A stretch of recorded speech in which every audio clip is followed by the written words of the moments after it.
Everybody, thank you for being here for Tell Your Psychedelic Story with Mareesa Stertz. I couldn't be happier to have you here on Thursday, February 29th. What a way to spend Leap Day.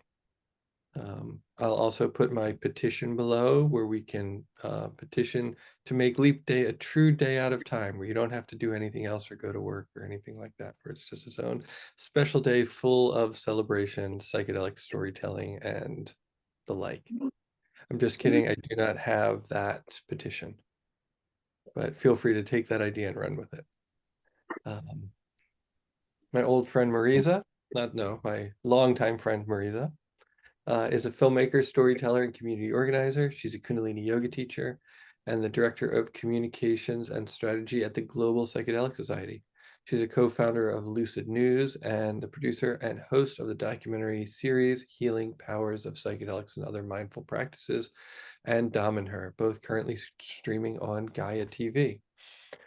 She has shared her stories of working with psychedelics on stages internationally, as well as in education for the Synthesis Practitioner Training Program, and teaches storytelling workshops in retreats, conferences, and online for leaders in psychedelic preparation.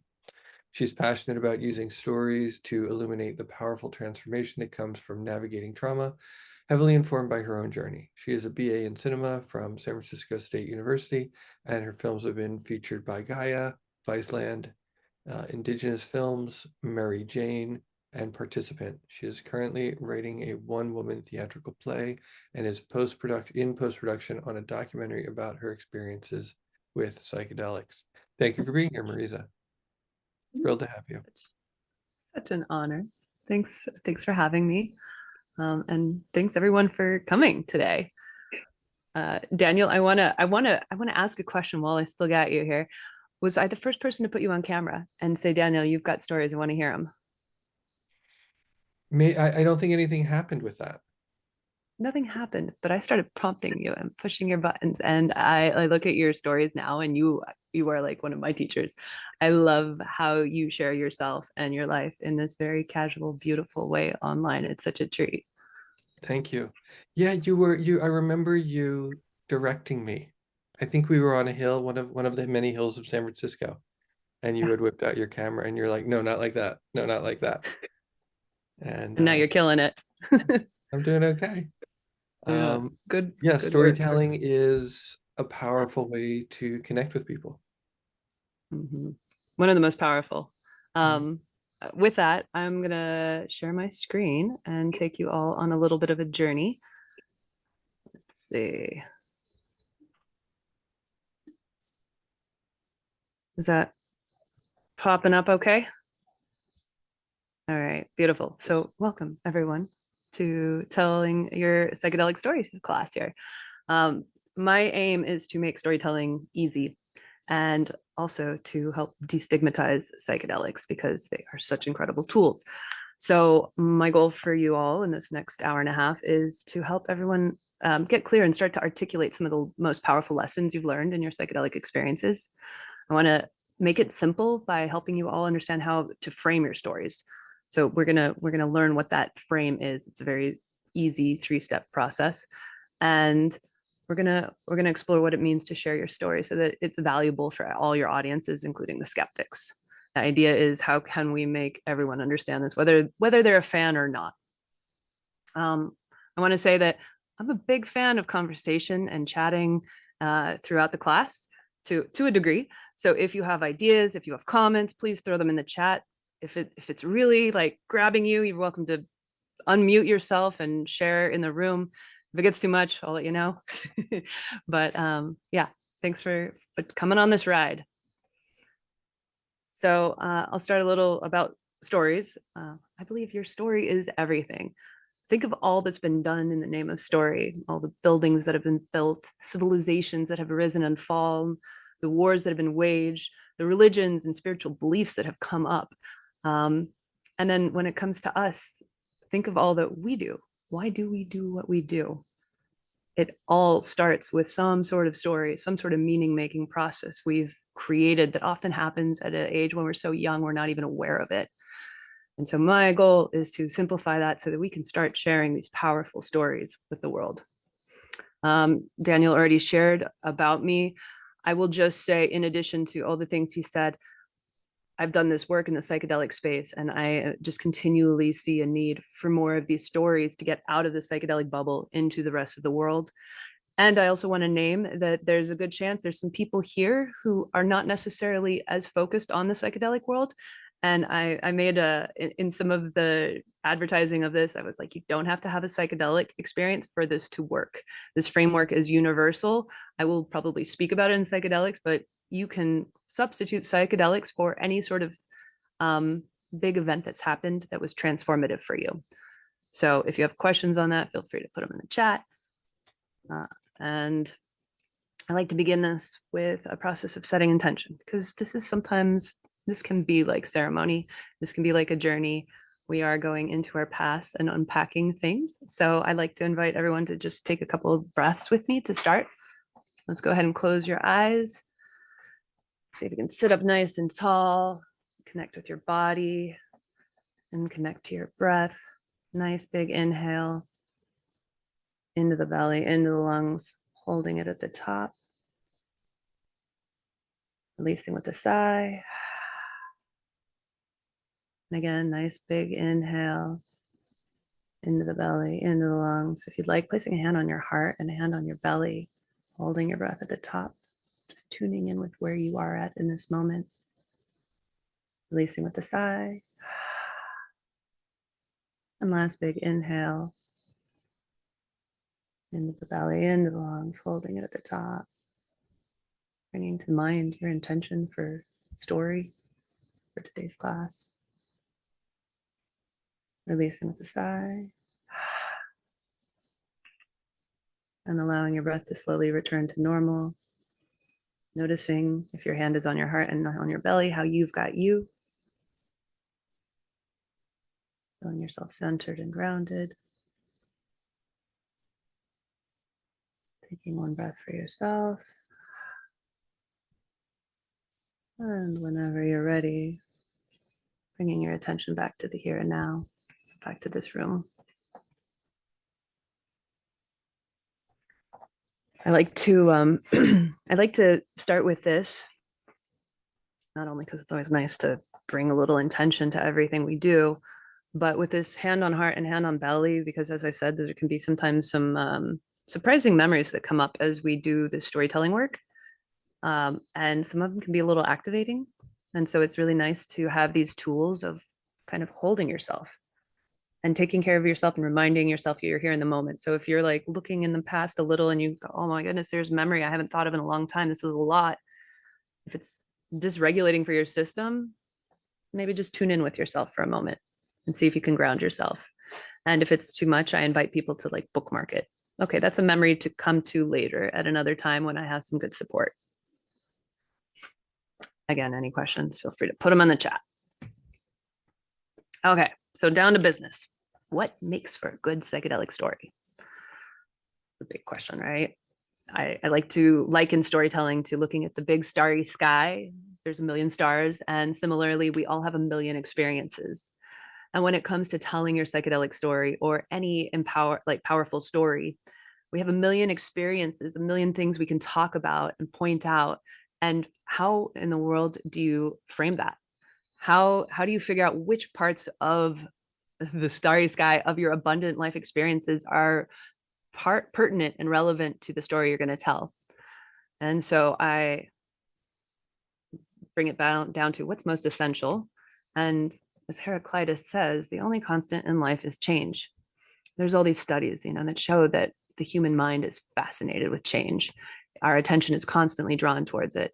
And it really, for me, comes down to this one most powerful quote by Carl Jung: until you make the unconscious conscious, it will direct your life and you will call it fate.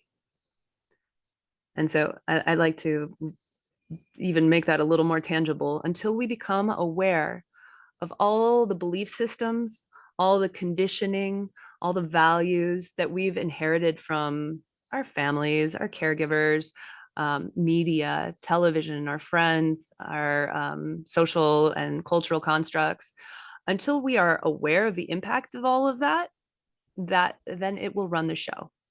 And we'll call it fate. We'll be like, I don't know, I have no control. This is just how it always goes for me. And I like to call this process of making the unconscious conscious muck. It's an acronym. So we're just mucking about, right? It's kind of a universal way to look at life. We're all mucking about, becoming conscious of ourselves. And another way to look at this is what Carl Jung also calls individuation, the process of separating the self from the collective, including one's parents and cultural norms in order to express your unique self. So no longer doing things because that's what everyone else is doing or that's what I was told to do, but doing things because I connected to my own internal wisdom and this is what feels right for me. I figured that out for myself. So transformation makes for the best stories. One other way to point to this is also the work of Joseph Campbell, who I'm sure many of you are familiar with, but many might not be. He is a prolific scholar who traveled the world and he took stock of all the stories out in the world.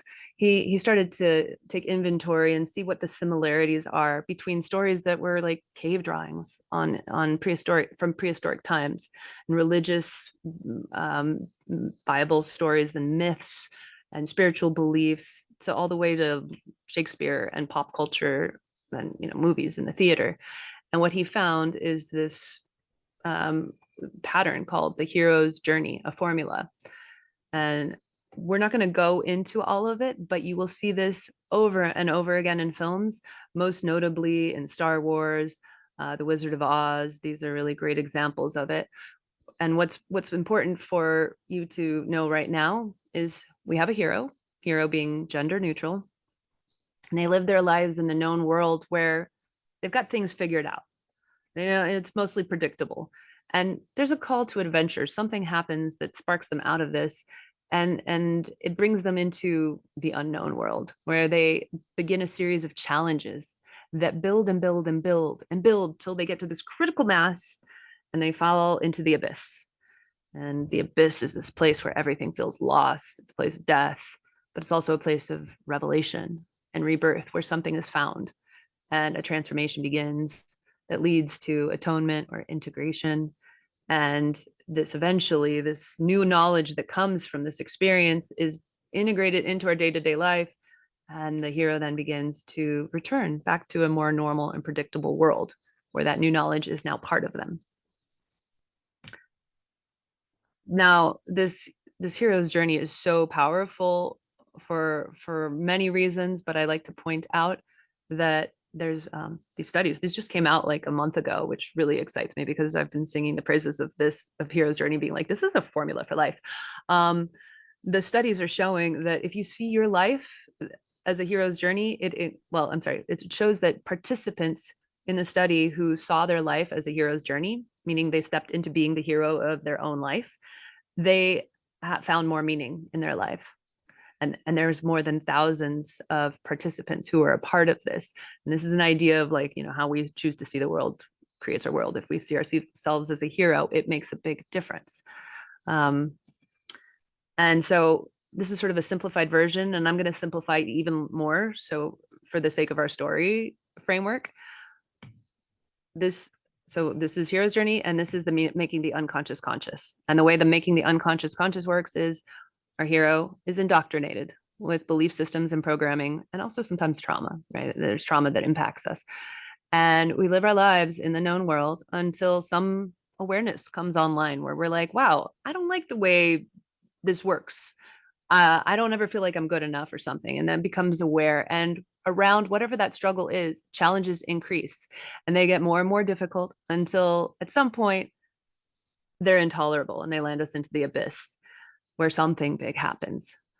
And there it is in this place that we're often invited to dig deep, deep, deep down inside and connect to our own inner wisdom and create our new beliefs to replace whatever these beliefs are, right?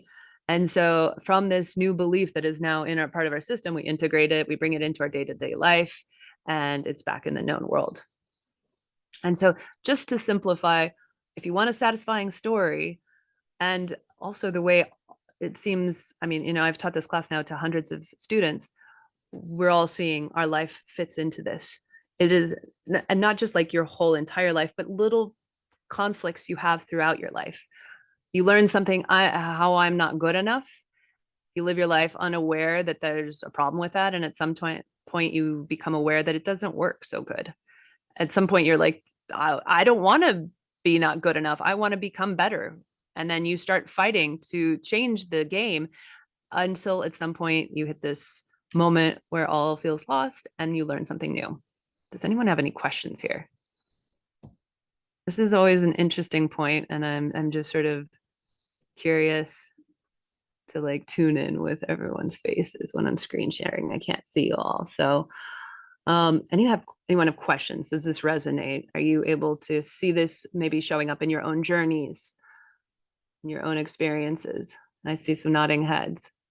All right, don't be shy. I love the little banter. So please, if anything is coming up, keep. So this is an experience that I feel like happens a lot for some people, right? Like we just keep going in this circle over and over and over again.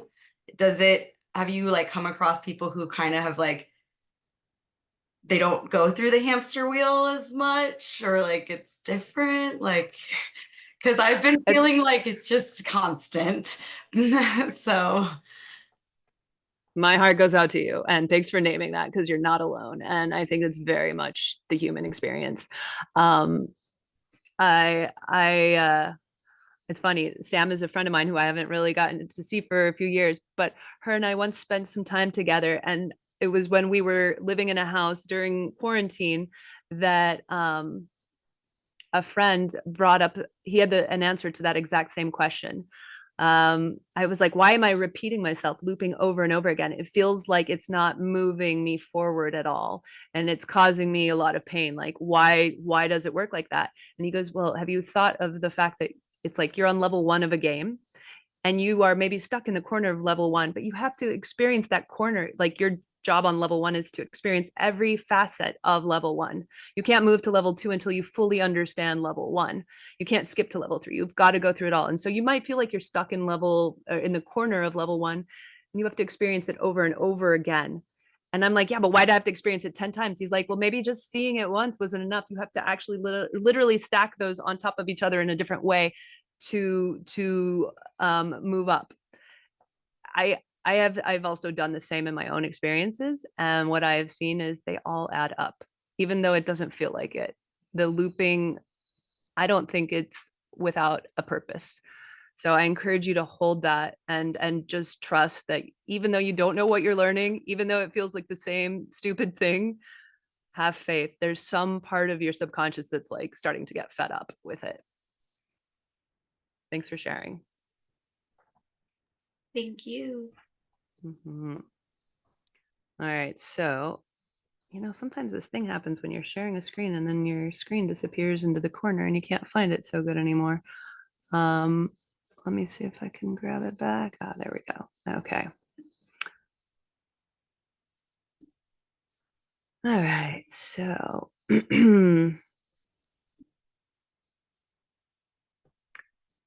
all right, so here's actually also to be relevant to these points. Why is this so universal? There's a saying, 2 fish in the water. One fish says to the other, what's water? And the other, I'm sorry, yeah, how's the water? Let me back that up. Let me say that one more time. 2 fish in the water. One says to the other, how's the water? And the other fish says, what's water? It's not until we repeat an experience over and over again, or have to like explore all facets of it, that we can understand that the water is even there. This is in great part, I like to say, because of the reticular activating system. This is the part of our brain that's responsible for the confirmation bias. So it's it's a bundle of nerves at the stem of our brain, where basically experiences that were dangerous or uncertain for us in childhood, they're assigned as danger in our minds, and our mind then goes looking for evidence of it. And that sheer act of looking for evidence, is going to find it. There's always going to be like on high alert. I used to feel like I was anxious and I didn't have anything to say, and I was constantly looking for evidence from people that they didn't want to hear me talk. And because I was so uncertain and I was so afraid of talking, and I was looking for people's affirmation that I didn't have anything worthy of saying, I would misperceive their responses as they didn't want to hear me say something. But it was through my own mind trying to protect me from that I recreated the situation. Another part of this, this is what Freud calls is the repetition compulsion. So the person's subconscious drive to re-experience a traumatic event or its conditions. So our minds are just doing this over and over to help us become conscious. And so when it comes to sharing about your psychedelic experiences, I really invite people not to start with the trippy visuals, right? God bless the trippy visuals. In a room like this, we can talk about them all day. But a lot of the skeptics won't understand about the aliens or how wild it meant to meet God. Like that is not always going to translate to people. That's not the frame you want to work with. And so this is why I keep coming back to the all-powerful gift of transformation, because when you start showing up differently in your life and you say it's because of what I learned in my psychedelic experiences, that's something that's tangible for others, right? My parents are conservative. Dad's a Trump supporter. Both of them have not been fans of me making films where I'm doing drugs on TV. And yet they can't help but say, okay, but you're showing up really good. And I can see you're happier and I can see you healthier. And so, this is something even a skeptic can appreciate. So we're gonna do some exercises here. If you have a journal or something to write on, please pull it up if you haven't already. You can also put this into your computer if you'd like. But the question being is, how have psychedelics helped you change or grow? I'm going to give you proper time to journal, so don't worry too much until I go, okay, now it's time to journal. So just feel free to take notes. So I want to invite you to think of whatever experiences brought you here today. I want you to think of your transformational experiences. And I'm going to bring you some examples, give you some examples here to start looking at what this could look like, right? So I'm being closed off of a person, right? Shut down, unavailable to what's present in life, to being a person who's open and present and engaged. Have you been through that? Have you had that transformation for yourself? Have you perhaps gone from being a controlling person to someone who's flexible, or hypervigilant to relaxed, disassociated to embodied, illness to health? I'm going to give you guys a minute to look at these and write down whatever ones have been relevant for you. Ruminating to presence, fearful to trusting, oppression to freedom, scarcity to abundance. And I'm going to, from one of my last classes, I had a super juicy class. They listed a bunch more. This top half: from hiding to visible, codependent to authentic, autonomy, silence to honest, safety and comfort. So whatever of these are resonating for you, or if you have one of your own, please go ahead and add that to your list. Feel free to add as many as you'd like, but ultimately, we're going to want to focus on 2 or 3 of them for a bit and then narrow it down to 1. So it's not so much about covering everything, but think more, what are your most powerful transformative experiences, and list those.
All right. Oops. I'd like to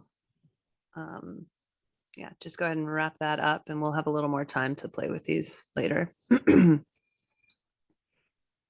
So I would have you invite you to look at what you've got listed and circle your top 3 that you want to focus on. Which are most alive for you when you're sharing, when you're wanting to tell your story to someone? Which of these transformations that you've got on your paper are the ones that you are most drawn towards?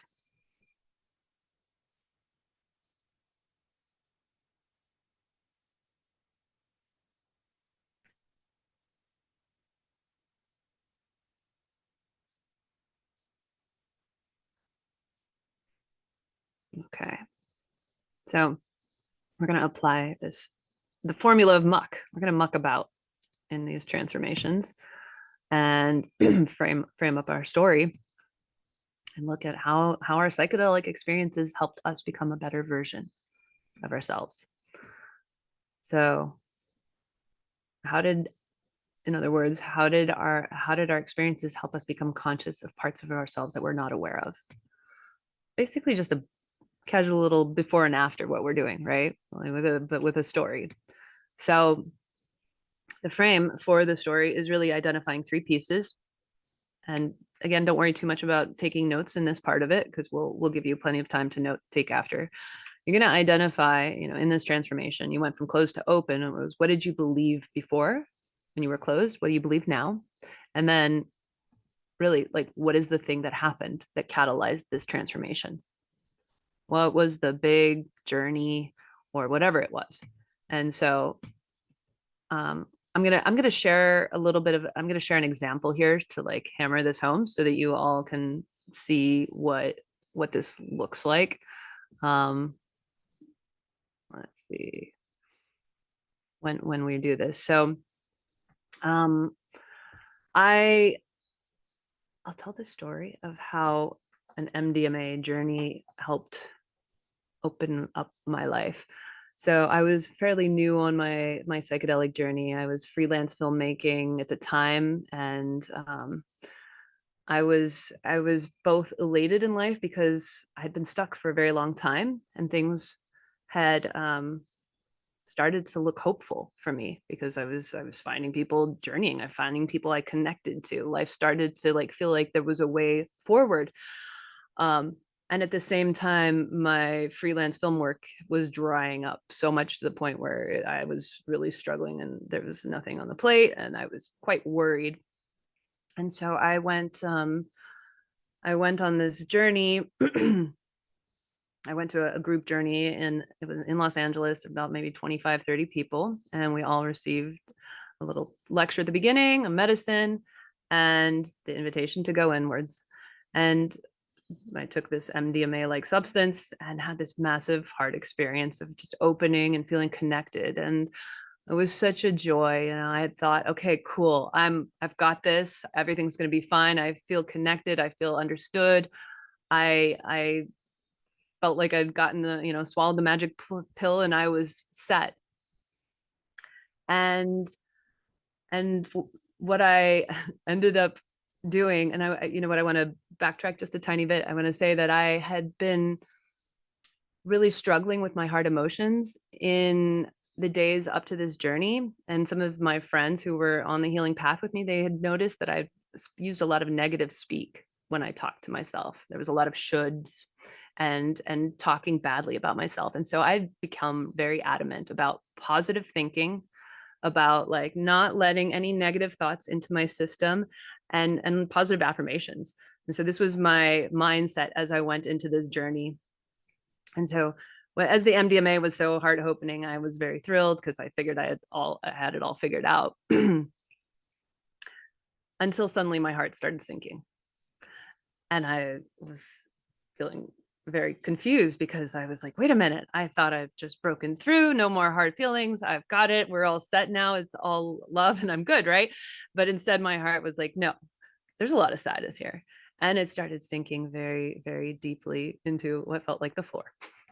And luckily there was an elder there and she was very wise, and I went to her, Elaine, please help me.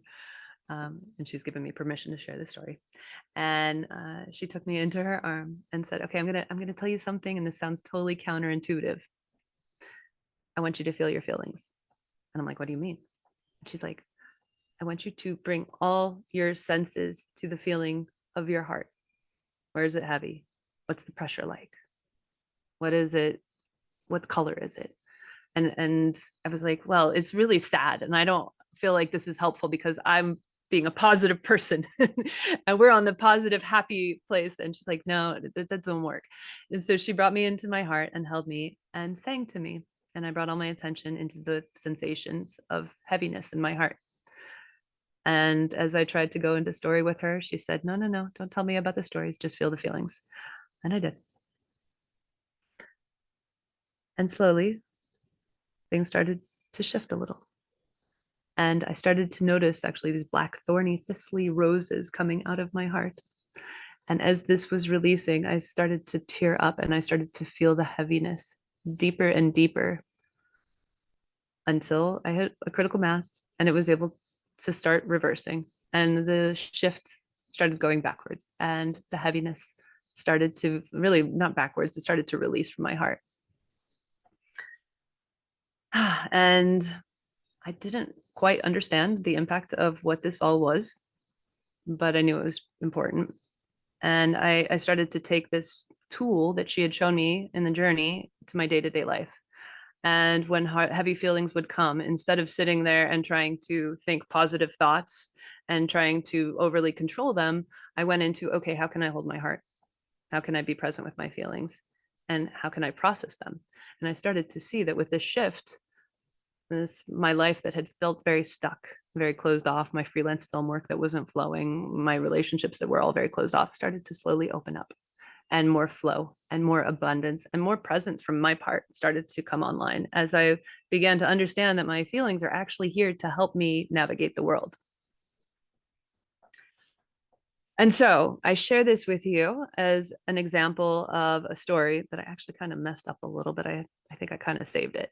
And as a before, during, and after. And let me pull up this slides here.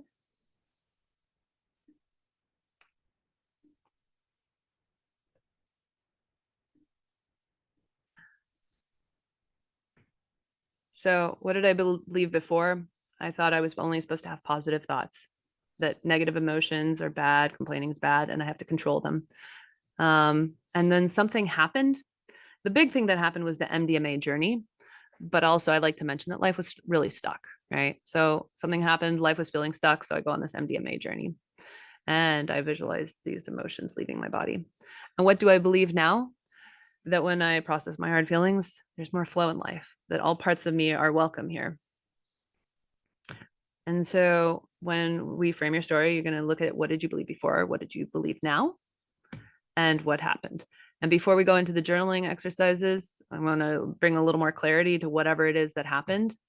It might be a psychedelic journey and it might not, right? It might be a psychedelic journey combined with other things, or if you're not a psychedelic person, it could be any of these other things. It could be a series of travels or a big heartbreak or a challenging relationship that you've had, depression, oppression, illness, big move or shift in your life, a spiritual breakthrough, a loved one going through difficulty. Any of these, you have your own, whatever they are, please go ahead and make a note. Could be like, 3 ayahuasca journeys over the course of a few years. Often when I can frame my own story with like, oh yeah, I had 7 years of deep reprogramming and work with psychedelics in order to like overthrow my old childhood. And these are the ways I changed. And it can be one simple MDMA journey. And so we're going to begin to do a little journaling here. Let's journal about your muck and identify for yourselves here. What is something that happened? What's the actual experience or a series of experiences that catalyzed your transformation? Go ahead and journal about it. I'll give you a couple minutes here.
right.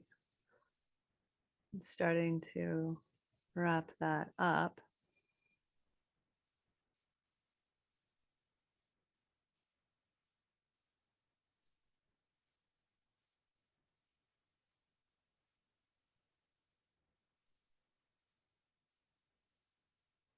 Inviting us to move on to the next question. What did you believe before? What are the philosophies or ideas you had in relation to what your transformation was?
Inviting you to even consider, how were you showing up in your day-to-day life in the early stages?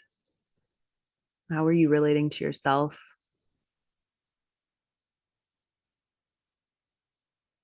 How were you relating to others?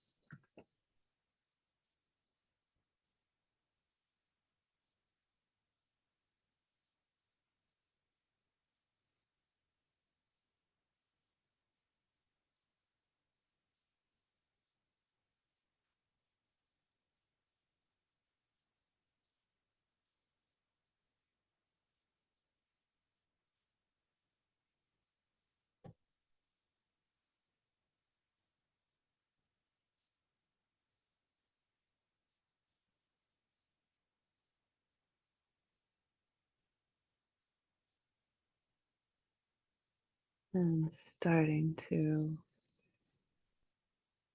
wrap that up.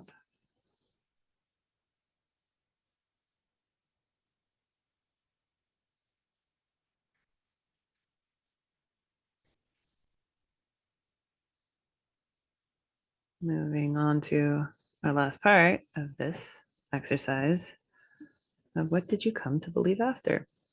What are the most powerful takeaways or lessons from the experience? How did the experience transform you? How did you show up differently to yourself, to others?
Slowly beginning to wrap this up.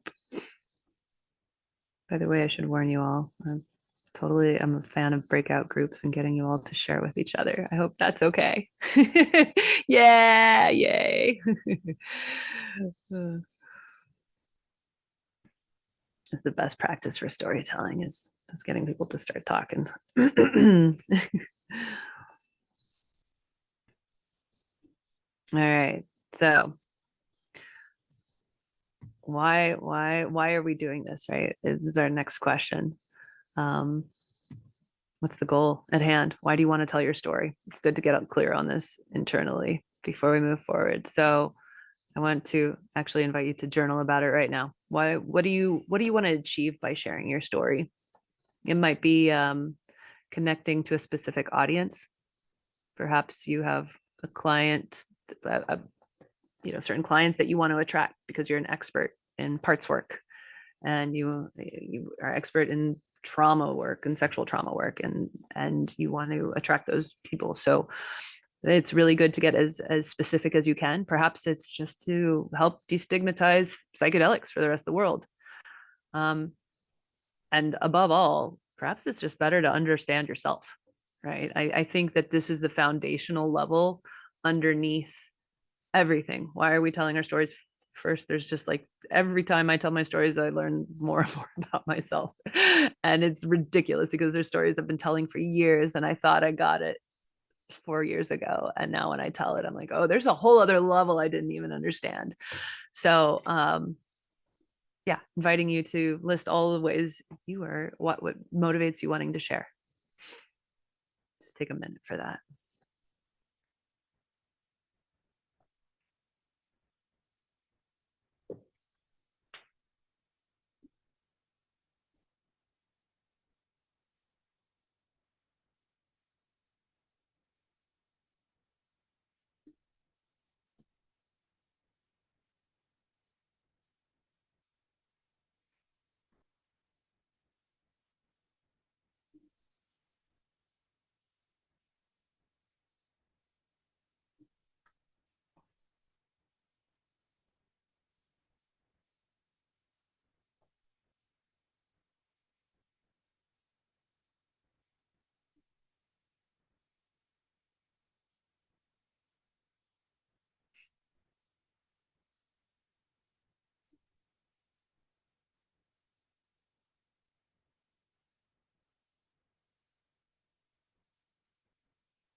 All right, and slowly wrapping that one up.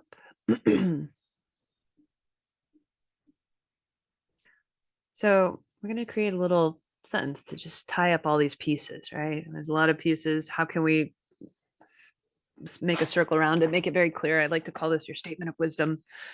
So this is the story of how X, whatever happened, helped me transform from being Y, whatever the old state was, into being more Z, whatever the new state is. And I share this to accomplish, I ran out of alphabet letters, so A, the goal at hand. So I invite you to take these. We're going to break them down into statements for yourself. So or I'll just give it an example too. This is a story from my story that I shared here. This is a story of how an MDMA journey helped me transform from being unaccepting of my hard emotions into a person who treats their feelings like a teacher. I went from stuck in life to living a life in flow. So it doesn't have to totally fit perfectly. And I share this as an example of transformational framing, the power of psychedelics, and to illustrate the power of story. This is my goal and why I share this. And so for you all, we're going to start with, why don't we describe the overview of what happened in a very succinct way? This is a story of how 3 years of deep therapy helped me transform from, so just focus on X for now.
And whenever you're ready, moving on to describe why. What was your old state? What was your before state?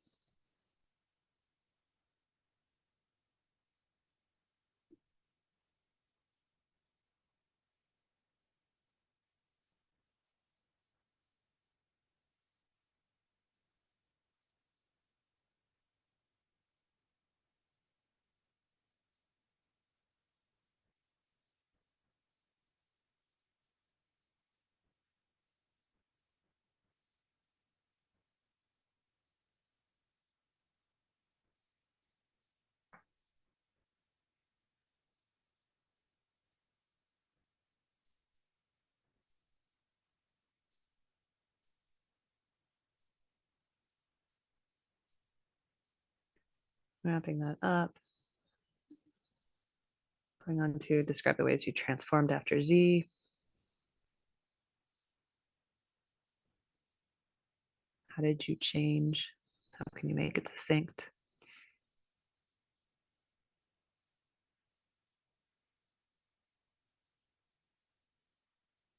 And if you're ahead of the game, I invite you to go ahead and share your wisdom statement in the chat, if you're so brave.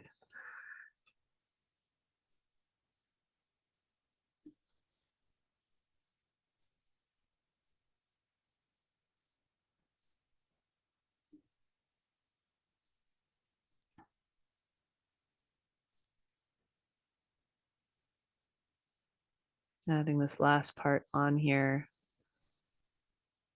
I share this to accomplish whatever the goal at hand is.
Are there any brave souls who want to share their wisdom statement, either out loud or in the chat?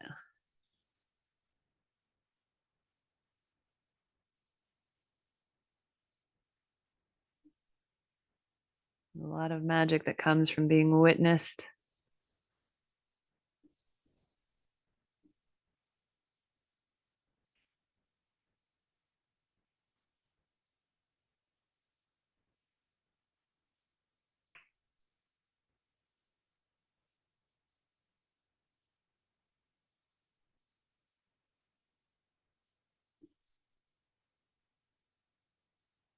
All right. Thank you, Ariel.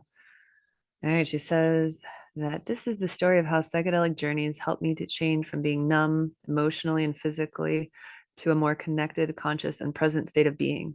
I share this because I believe this is I'm sorry, because I believe this is available to everyone and is an important tool in spiritual growth.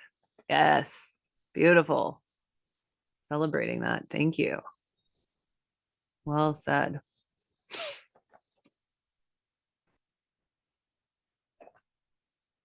Who else? I know we've got a few more.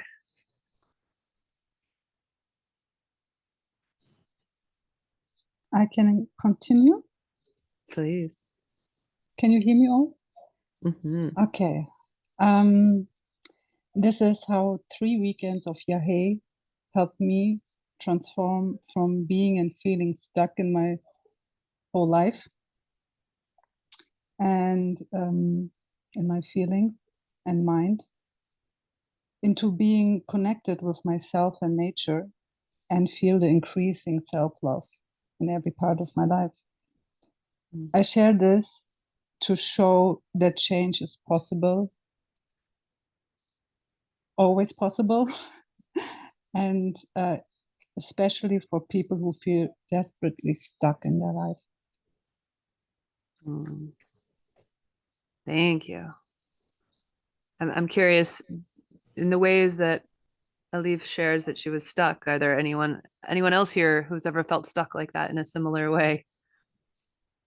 Yeah, I see some nodding heads. All right, so this is the power of stories, right? We spend a lot of time thinking, oh, I'm so alone in how I'm stuck. I'm so alone in how I've struggled. And yet when you share, it's like, oh, I felt like that I really can relate to that.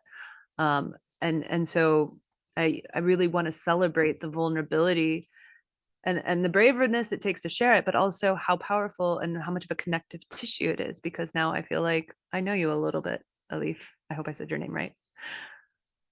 Yeah. So thank you for being brave and sharing out loud. Maggie shares that yes. I have a question for that, because this feeling stuck is especially meant feeling stuck in a depression. You know, when you're in a depression, it's so hard to really believe that it can change again and that it will change enough to really be anytime happy again and feeling able that it's possible to do.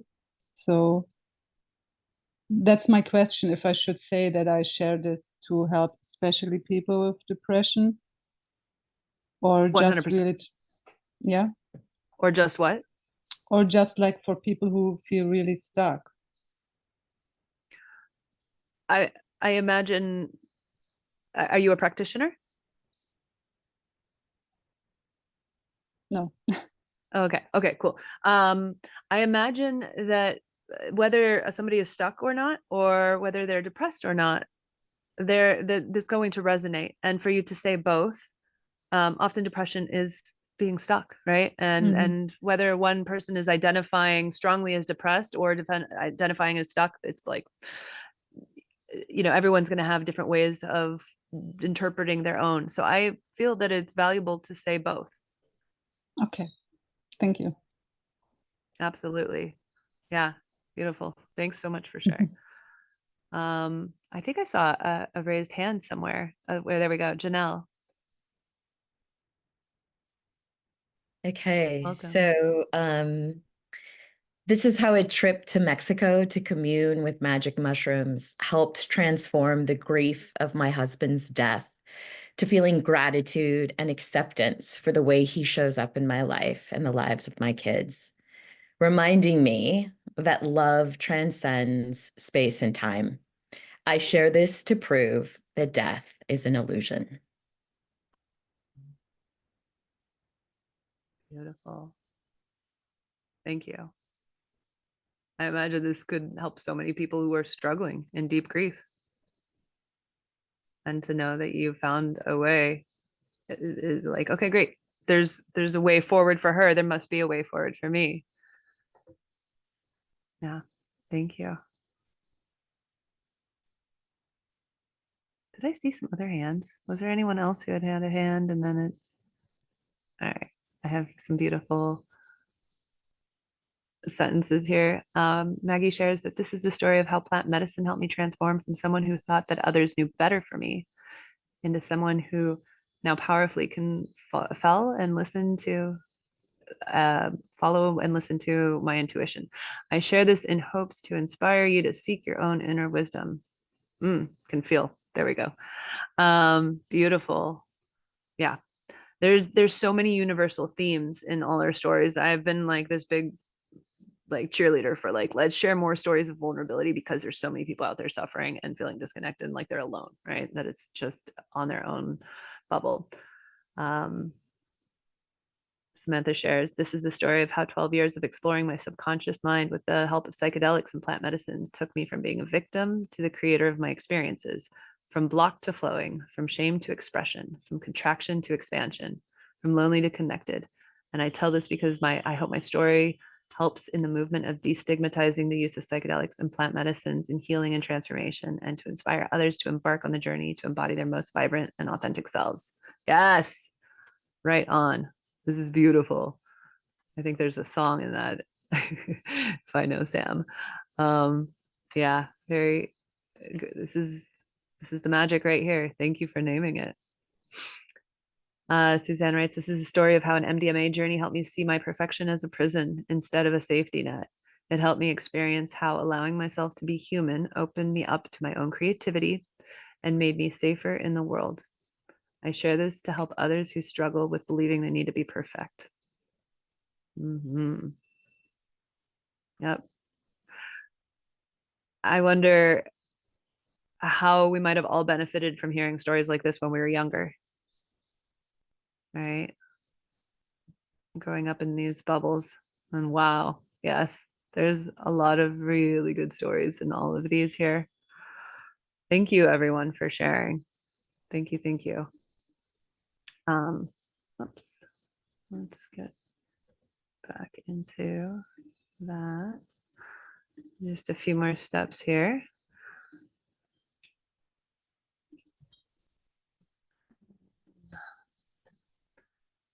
All right. So what I wanted to invite you to do is to look at this intersection here of our life experiences and the goal at hand.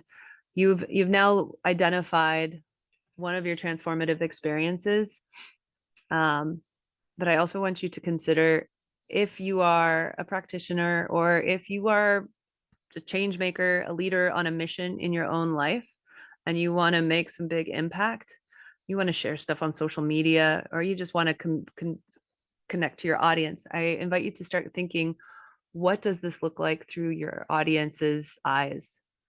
So, for example, if I'm telling the psychedelic experience, the story that I shared with you all about MDMA to my friends, I'll share it the way I shared it with you all. But if I share that same story to my parents, who don't want to hear about me having visuals of black thorny thistly things rising out of my heart, they don't really want to know what drug it was, and they don't really care about my feelings in the way you all might care. I also know many of you came through TAM integration, or you came through places where I've shared this, and so I know that there's an audience who cares about feelings, about us better understanding ourselves, about healing, and so that's why I go into those details.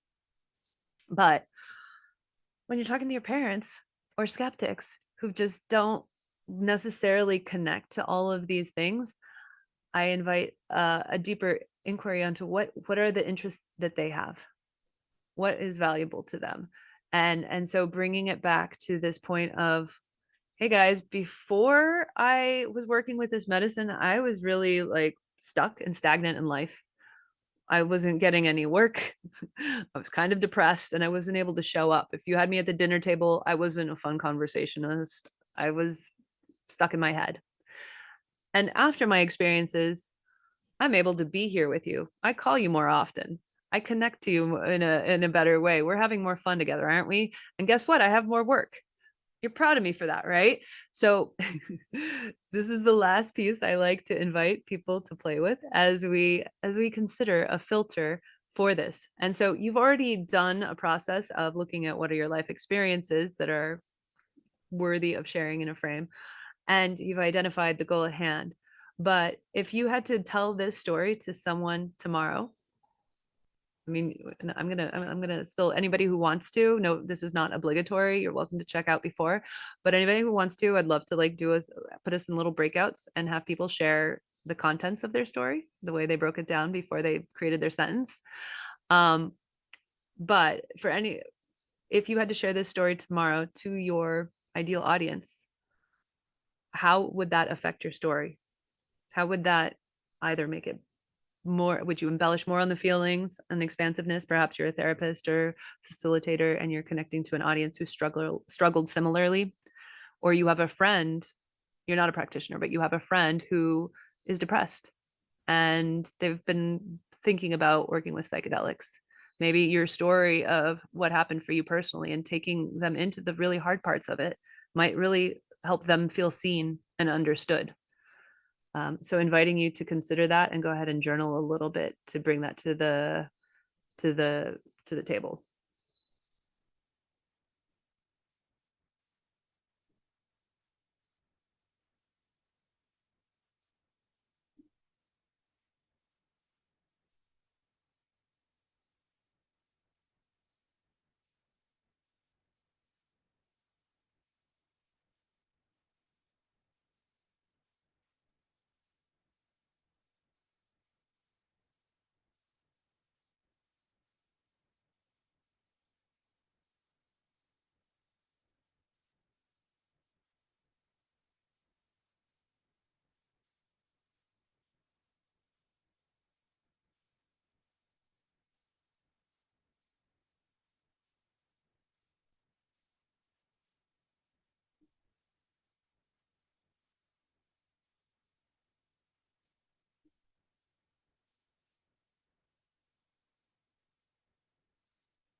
All right, and starting to wrap that up. Any of you want to share the audience you're wanting to chat with in the audience you want to share this with? If you want to put that in the chat, it'd be interesting, I think, for us to see and to know of. And for those of you, well, before I do that, I want to share one more thing. Let's see. All right, so I realize that not everyone here is going to want to do any breakout rooms. And so I will just share before I close for those who don't want to do the breakouts. I'm offering a course. It starts next week, a week from today. It's going to be every Thursday, well, 8 Thursdays for over 3 months. And we're going to do some deep diving work where you'll unpack the wisdom of your life experiences, whether they're psychedelic or not. All of it is so interrelated, obviously, and learn how to share them. And so if you speak publicly a lot, it's very helpful to have a handful of stories that you pull out of your hat when the right situation is inviting you. And so please check out more on my website. Your story is everything.com/resonate, and hopefully we can email you a link for that as well. And that being the case, like I said, I imagine a lot of people here won't be able to do the breakout groups, but those who do, I invite you to maybe put your hand up. And also, if anyone has questions, actually, before we do that, that might be helpful as well. Yay. Thank you, Karen J. See you at Horizons. Yeah. And any questions, any thoughts? Did I see you, Sam? Do you have a question? Or was that a wave? Okay. Anything, any feelings coming up around this? Has this been a little hard and a little challenging? Yeah, good. I hope that's okay. I cheer on. I'm like, let's work on ourselves. As we work on ourselves, it like this, you know, it's like, how can I make a difference in the world? I really firmly believe it starts with us. As you know, as above, so below. And as the work in the outside world, as we want to change that, it really starts with the incremental steps of us becoming aware of our unconscious shit. So I'm glad to see a few nodding heads. I'm curious to any thoughts that are coming up around the process. Or shall I just throw you all into breakout rooms? I see some nods. Okay, well, we'll leave a little more time on the other side if there's any other questions. I think what I'll do is I'll just pair up those of you who would like to be in a breakout room. If you do, please put a thumbs up or a hand emoji. If you go to your bottom of the Zoom thing, there's, or you raise your hand. If you raise your hand, I can see you as well. Okay.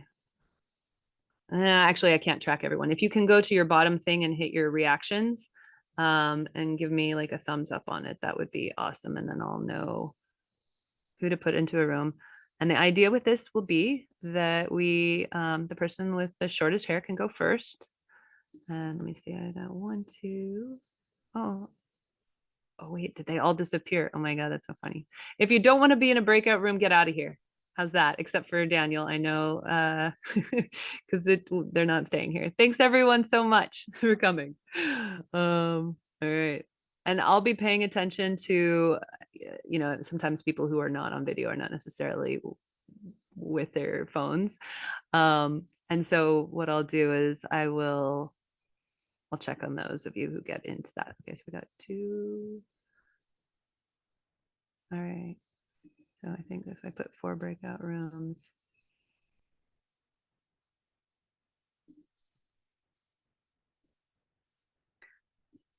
And you'll have 3 minutes to share each. And what you'll want to do is you're going to want to share all parts of your story. Share also who your audience is that you'd like to share with us with tomorrow. I think that would be really powerful. And then and share as if you were practicing for that exact audience. Okay. And I think we are good here. All right. So I'm sending you in. I'll let you know when it's time to switch. You'll have a moment, 1 minute for reflections, 3 minutes to share, 1 minute for reflection. And then the other person will share for 3 minutes and then a minute for reflection. And then we'll come back here. So see you on the other side.